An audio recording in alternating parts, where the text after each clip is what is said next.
আসসালামু আলাইকুম, welcome to my channel. আপনারা সবাই কেমন আছেন? যারা একদম নতুন ক্রস স্টিচ সেলাই শিখছেন তাদের জন্য আজকের আমার এই ফুলের নকশাটি, খুব সহজেই এই ফুলের নকশাটি আপনারা সেলাই করতে পারবেন। এখন আমি এই ফুলের নকশাটি সেলাই করে দেখাবো।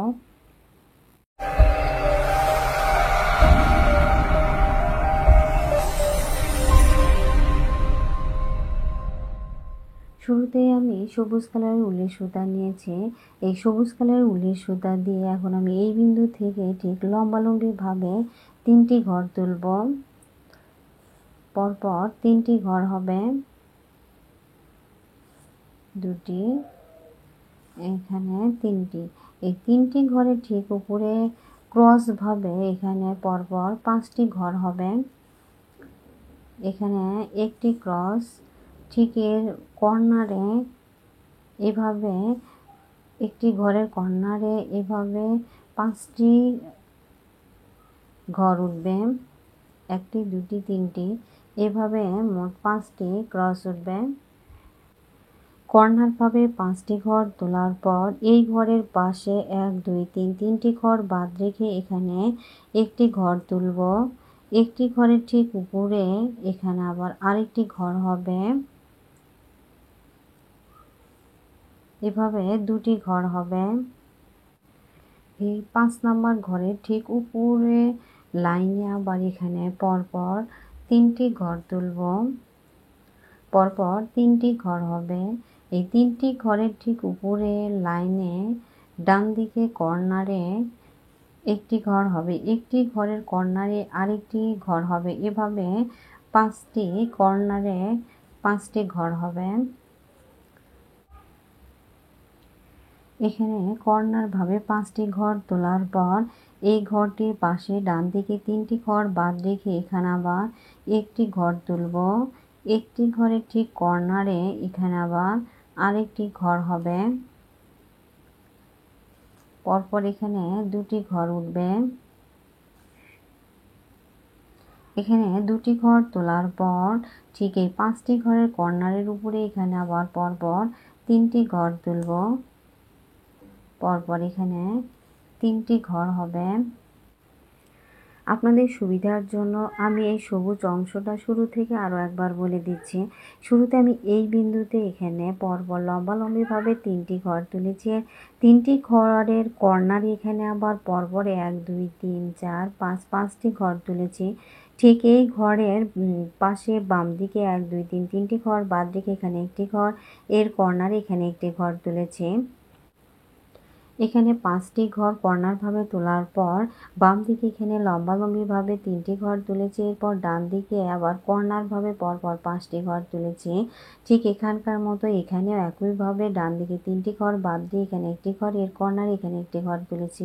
এই 5টি ঘর কর্নার ভাবে তোলার পর এখানে আবার লম্বালম্বিভাবে 3টি ঘর তুলেছি। এই সবুজ অংশের এই ডালগুলো উপরের দিকে একই রকম ভাবে সেলাই হবে। এখন আমি লাল কালারের উলের সুতা দিয়ে এই বিন্দু থেকে ফুল সেলাই করব। ছোট্ট ফুলের জন্য লাল কালারের উলের সুতা দিয়ে এখানে একটি ঘর তুললাম। একটি ঘরের ঠিক উপরে ডান দিকে একটি ঘর বাড়তি হয়ে পরপর 2টি ঘর তুলব। ঠিক একটি ঘরের উপর এখানে 2টি ঘর। এই ঘরের পাশের ঘরটা বাদ রেখে এখানে আবার আমি লম্বালম্বিভাবে 2টি ঘর তুলব। এই একটি ঘরের ঠিক উপরে এখানে আবার পাশাপাশি 2টি ঘর হবে। একটি ঘরের ঠিক উপরে 2টি ঘর। এখানে এই 2টি ঘরের উপরে এখানে 2টি ঘর বাদ রেখে এখানে আবার পাশাপাশি 2টি ঘর তুলব।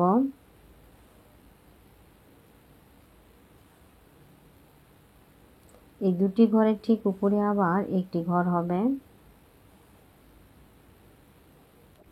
এই ফুলটির মতো ঠিক একই রকম ভাবে উপরে আরেকটি ফুল আপনাদের সেলাই করে দেখাচ্ছি। এখানে একটি ঘর তুলব। একটি ঘরের ঠিক উপরে আবার পাশাপাশি 2টি ঘর হবে। এখানে 2টি ঘর হবে। এই ঘরটির পাশে ঘরটি বাদ রেখে ডান দিকে এখানে একটি ঘর হবে, আর এই একটি ঘরের ঠিক উপরে আবার ডান দিকে একটি ঘর বাড়তি হয়ে পাশাপাশি দুটি ঘর হবে। ঠিক একটি ঘরের উপরে এখানে দুটি ঘর হবে।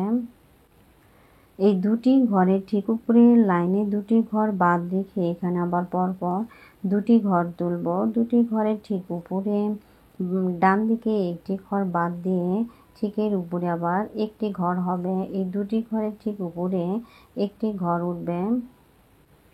আপনাদের সুবিধার জন্য এই ছোট্ট লাল ফুলগুলো আরও একবার বলে দিচ্ছি। ঠিক এই সবুজ ঘরের নিচে এখানে কর্নারে দুটি ঘর, এই দুটি ঘরের নিচে এখানে একটি ঘর, পাশে দুটি ঘর, বাদ দিকে এখানে একটি ঘর, এর উপরে দুটি ঘর, এই দুটি ঘরের উপরে এখানে দুটি ঘর, বাদ দিকে এখানে দুটি ঘর, এর উপরে একটি ঘর। এই ফুলের ছোট ছোট পাপড়ির মতো ঠিক একইভাবে এখানেও সেলাই করেছি।